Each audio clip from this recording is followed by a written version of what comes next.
Salut à tous, alors on se retrouve pour parler du calcul du travail d'une force. On est toujours dans le chapitre de physique numéro 7 et là on rentre vraiment dans le gros puisqu'on va donner la formule qui permet de calculer le travail. Alors déjà ce qui ne change pas, c'est que le travail, ça s'écrit toujours avec un grand W. Je vais garder un peu de couleur, on va dire qu'on est entre deux points A et B et on va parler d'une force F. D'accord, je mets entre parenthèses avec son vecteur, c'est une force F. Comment faire pour calculer le travail d'une force? Eh bien, au départ, c'est relativement simple. On prend la valeur de la force. Je ne mets pas la flèche, puisqu'ici, c'est sa norme. D'accord? J'écrirai après. Et je vais multiplier par AB.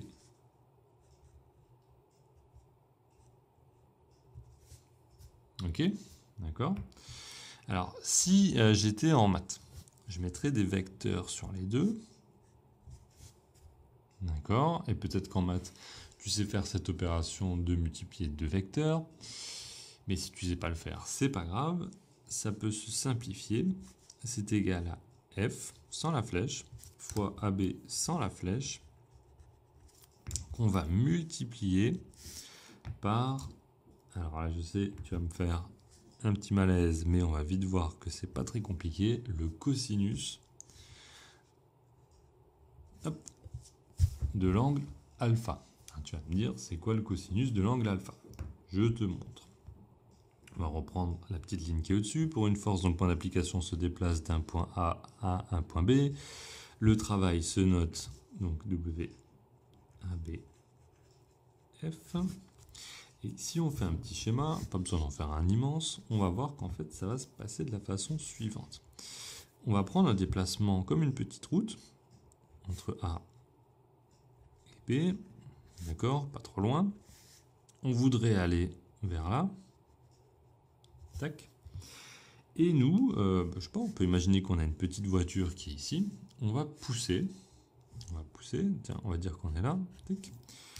On va pousser avec une force, mais dans un monde idéal, on pousserait tout pile dans cette direction-là. Aujourd'hui, on pousse un peu vers le haut, et notre force, elle est comme ça. Alors tu vas me dire, c'est pas très efficace, et tu as raison. En fait, ce qui est efficace, c'est uniquement cette partie de la force qui est ici et là. Celle-là. Que tu pousses vers le haut, ça sert à rien dans ce cas-là. D'accord? Tu vas pas faire envoler ta voiture. Donc la partie utile de la force, c'est ce que j'ai mis ici en vert. Et que vaut cette partie ici en vert? Eh bien, elle vaut F fois cosinus de alpha. Ouais, j'écris pas très grand. F fois cosinus de alpha. Et c'est quoi alpha? Eh bien, c'est l'angle qui se trouve ici. D'accord? Donc c'est pour ça que je t'ai écrit ça.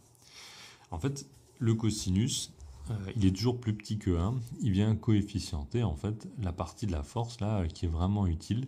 Cette partie verte, elle est plus petite que la partie violet. Si tu mesures avec ta règle, là c'est plus petit que ça. Donc en fait, tu viens en quelque sorte déterminer la partie qui sert vraiment à pousser, alors que celle qui sert vers le haut ne sert à rien. Entre parenthèses, c'est le sinus de alpha qui sert à rien ici, qui serait la partie verticale. Bon, alors quand je dis ça, j'essaie d'expliquer, mais ça va être mieux à travers un exemple. Retiens déjà cette formule. F fois AB fois cosinus alpha, c'est ce qui te servira ici. Alors je te montre dans l'entraînement numéro 2. On va commencer par faire ensemble parce que sinon ça va être compliqué pour toi. Tu as une voiture qui est déjà en mouvement, donc elle avance sur une route qui est horizontale, donc tout va bien. On voit que cette route, elle l'amène d'un chemin A à un chemin B, donc on a déjà notre déplacement. Et cette voiture, comme toute bonne voiture, elle est soumise à des forces, son poids, la réaction de la route et les forces de frottement. Donc le poids, souviens-toi, il est présent tout le temps, puisqu'on est sur Terre. On va utiliser 3 couleurs, donc je te conseille d'en prendre 3. Je vais en prendre une par-ci, par-là, pour monter les différentes forces. Alors moi, j'ai déjà mis un petit peu de couleur sur cette version-là, donc c'est bien. On va retrouver qui est qui. Je pense qu'en rouge, tu as retrouvé que c'était le poids, dirigé vers le bas, vertical et vers le bas, d'accord. Les frottements de l'air, c'est-à-dire ce qui va ralentir la voiture quand elle va avancer. On le retrouve ici. D'accord. Alors ça s'applique sur toute la voiture. Je devrais avoir plein de petites croix pour la force de frottement, donc on en met une globale et je la mets ici. Je la mets bien vers l'arrière, parce que comme la voiture avance, les frottements, eux, s'opposent à ça. C'est comme si les frottements tiraient vers l'arrière. D'accord? Et ici, on a la réaction de la route. Réaction de la route qui empêche la voiture de descendre. Alors là, fais gaffe, parce qu'il y a un petit truc, c'est que la réaction de la route, forcément, ça touche. C'est au point de contact entre la voiture et la route. Donc entre chaque pneu et la route. Donc voilà. Les trois forces. Alors, j'ai pas dit que c'était un mouvement rectiligne uniforme, donc j'ai pas mis la force du moteur qui fait avancer. Hein. On va dire qu'ici, on n'a que ces trois forces-là. On voit déjà que y a une force vers l'arrière qui n'est pas compensée vers l'avant, donc la voiture va ralentir. Et on a des forces ici verticales et horizontales qui normalement doivent se compenser. Si on prend la hauteur, on devrait avoir la même. Ce qui évite à la voiture de s'enfoncer dans le sol ou de s'envoler. On va compléter le tableau ci-dessous en notant les forces et évidemment en essayant de trouver le travail, de savoir s'il est résistant ou s'il est nul. Ok ? Donc on parle des trois forces. Alors on va commencer en premier par, on va commencer par la force de frottement. Je sais pas pourquoi, ça me fait plus plaisir. Donc force de frottement.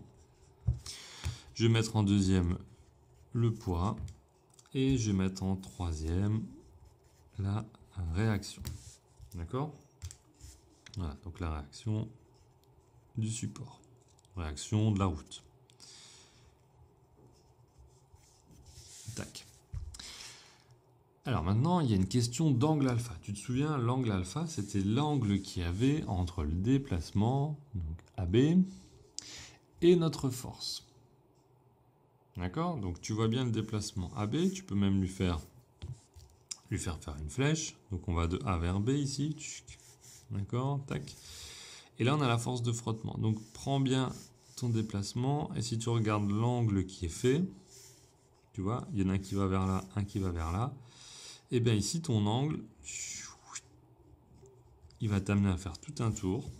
Ton angle alpha, il vaut 180 degrés. La moitié d'un cercle. On a fait un demi-cercle pour passer de AB vers F. Vers la force de frottement. Bon, ok. Pour le poids, alors AB il va vers là. On voit que le poids il est en dessous. On fait une autre flèche. Ok, donc de A vers B on est là. Après on va au poids, ça nous fait ça. On a un angle qui vaut 90 degrés. Alors, est-ce qu'il vaut plus ou moins 90 degrés? Ça, à la limite, on s'en fiche. On n'a pas besoin de mettre les plus et les moins dans cette affaire. Réaction de la route. On est ici, AB. On va à la réaction de la route. Hop, par ici. 90 degrés. D'accord?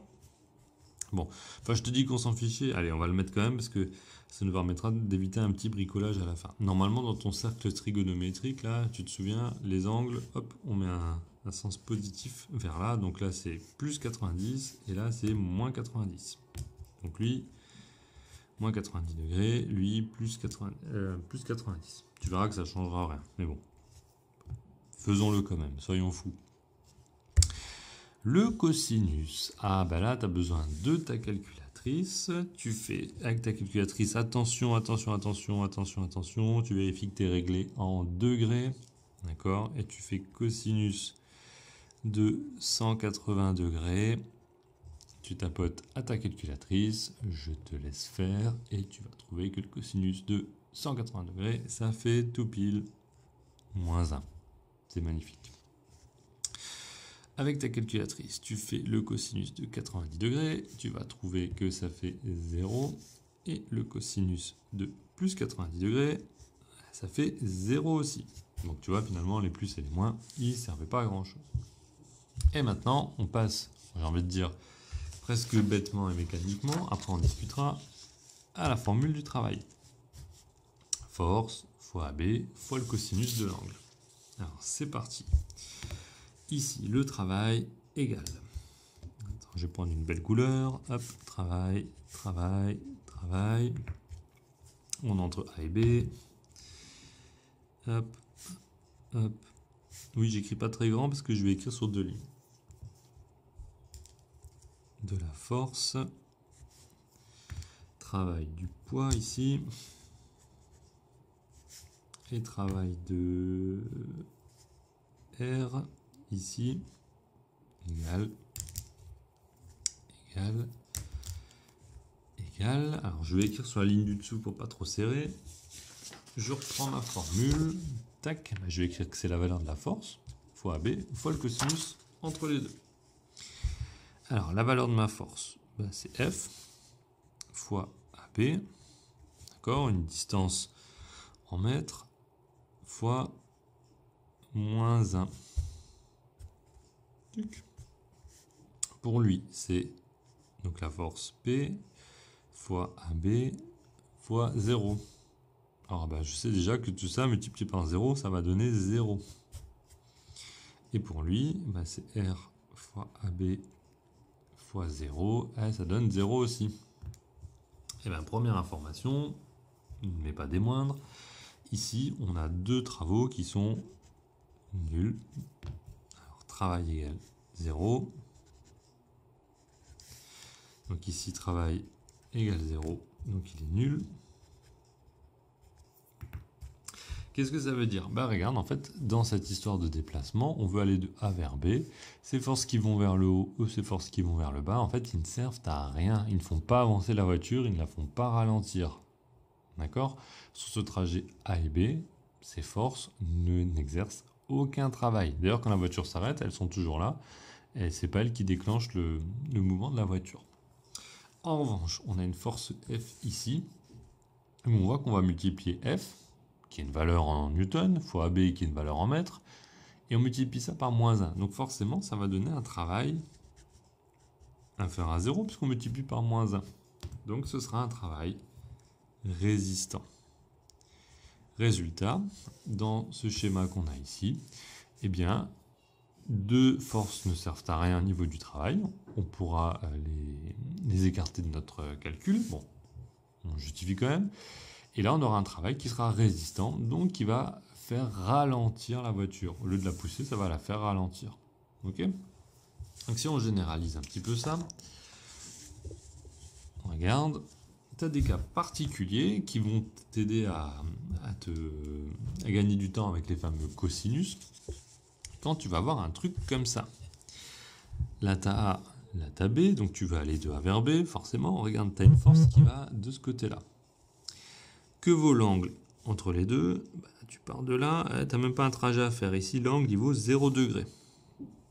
Résultat des courses, si ton angle, il vaut 0 degré, le cosinus de cet angle égale cosinus de 0 degré, ça fait 1. D'accord? Le travail entre A et B de ta force F, eh bien, il vaudra tout simplement F fois AB fois 1. D'accord? Donc tu prends juste les valeurs et tu multiplies par 2. Ici, regarde l'angle qui est entre les deux. Tu vas de A vers B, et puis ensuite tu récupères le bout de la flèche de F. Donc c'est souvent ça, on va de bout de flèche à bout de flèche. A vers B, on va à F, on a un angle qui vaut 90 degrés. D'accord? Dans ce cas-là, tu as un cosinus de l'angle alpha qui vaut cosinus de 90 degrés, ça fait 0. Tu te retrouves avec un travail de ta force F qui vaut F fois AB fois 0. D'accord? Ici, tu as donc un travail nul. Dernier cas, tu as un angle ici, tu vas de A vers B, et ta flèche de F, elle pointe dans l'autre sens. Tu as donc un angle de 180 degrés. Le cosinus de cet angle alpha, c'est cosinus de 180 degrés, ça fait moins 1. Et donc ça veut dire que ton travail entre A et B de ta force F, eh bien c'est F fois AB fois un nombre négatif, le fameux moins 1. Dans ce cas-là, tu es dans un travail résistant. Ok. Et ici, vu que tu n'as que des choses positives, forcément, tu as un travail moteur. D'accord? Parce que ton travail est supérieur à 0. Là, tu as un travail qui est nul. Et là, tu as un travail qui est inférieur à 0. Voilà pour cette petite partie.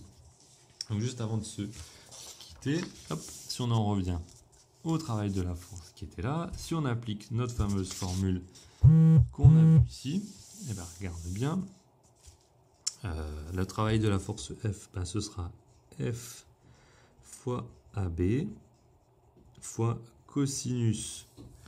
Alors, je vais le mettre en couleur entre F et AB. Regarde, tu pars de AB, tu vas vers F. Est-ce qu'il y a un angle entre les deux? Non. Cosinus de 0 degré, ce qui vaut 1. C'est donc égal à F fois AB fois 1. C'est moteur, ça correspond bien à ce qu'on avait dit. Pour le poids, donc ce sera P fois AB fois cosinus. Regarde, de A vers B, on est là. Ensuite, on va chercher la flèche de P. Donc, le bout de la flèche de P, on fait un 180 degrés. Ça donne donc P fois AB fois moins 1. Cosinus de 180, c'est moins 1. Et on est dans un travail résistant. Donc, ça confirme bien ce qu'on avait dit. Deux façons de faire. Tu vois, d'abord, tu peux le faire rien qu'en regardant si ça fait avancer ou pas ton mouvement. Et après, grâce à cette formule, tu peux donner des valeurs. Ok? Donc voilà. Voilà pour cette partie-là. On se retrouvera dans la prochaine partie pour parler du travail du poids, en particulier le fameux poids P, où on verra que là, on peut carrément le calculer en totalité puisqu'on connaît la valeur de P. Ça, ce sera pour la prochaine vidéo. Donc, n'hésite pas à poser des questions. Et sinon, à bientôt.